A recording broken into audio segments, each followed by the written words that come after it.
Ladies and gentlemen, welcome back to the Indie Zone. My name is Kathy. This is intended to provide you with an update as to matters currently proceeding in the federal lawsuit Goncalves et al. Versus Washington State University. This is a civil case filed by the plaintiffs in state court back on January 7th, 2026.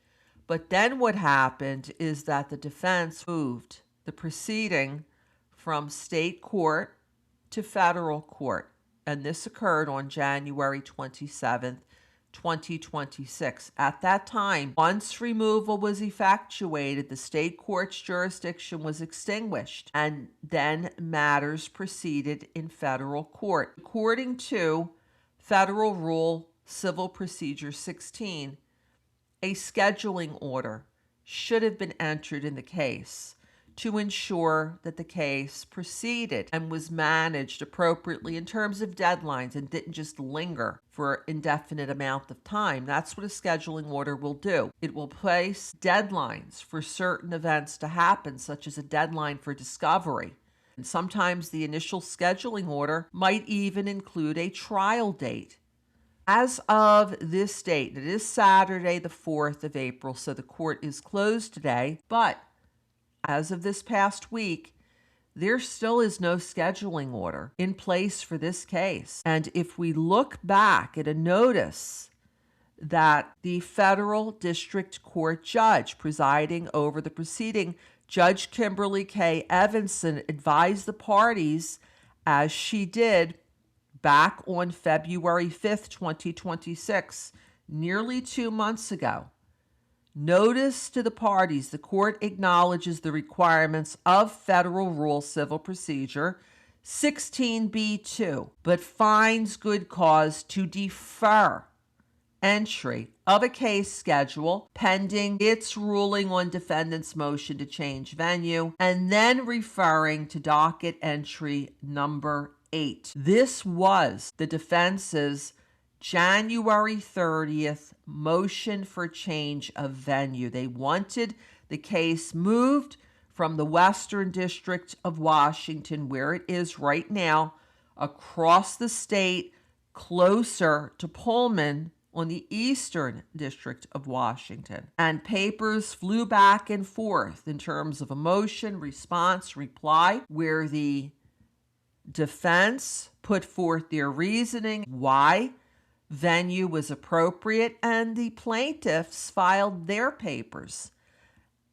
why the case should not be moved. It should stay exactly where it is. Then came the last filing on the docket, March 19th, 2026. This is document number 23. Notice to withdraw pending motion, and then referring back to motion to change venue. So here what happened on that date, based on a stipulation that was filed by both sides to the court, the defendant agreed to withdraw with prejudice, meaning they're not going to revisit this, they're not going to come back and ask for venue to be changed again in this case, and where the plaintiffs also withdrew their motion to strike the defendant's answer. So with that filing, one expected, and again, this is pure speculation, that scheduling order, which the court addressed, she knew was required to be filed, but would adjourn the filing of until this motion to change venue was dealt with. One thought that by now a scheduling order would have been instituted in the case. But if you look at the docket, there still is no scheduling order. So hopefully in the next week, there'll be a scheduling order that will be filed in the case that will include such things as when must discovery be concluded by?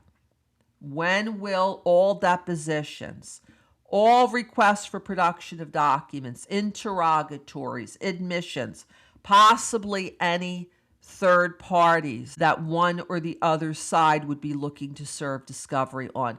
What's the deadline for those activities to occur in this case? What's the deadline for any third parties to be brought into the case? When must court-ordered mediation occur by? These are all important things to ensure that the case proceeds in a timely and efficient manner. So we're going to continue to monitor the docket next week to see if Judge Evanson enters that scheduling order or any other filings in this important high-profile case, and we will notify you. Until next time, this is Kathy. Thank you for joining us here today.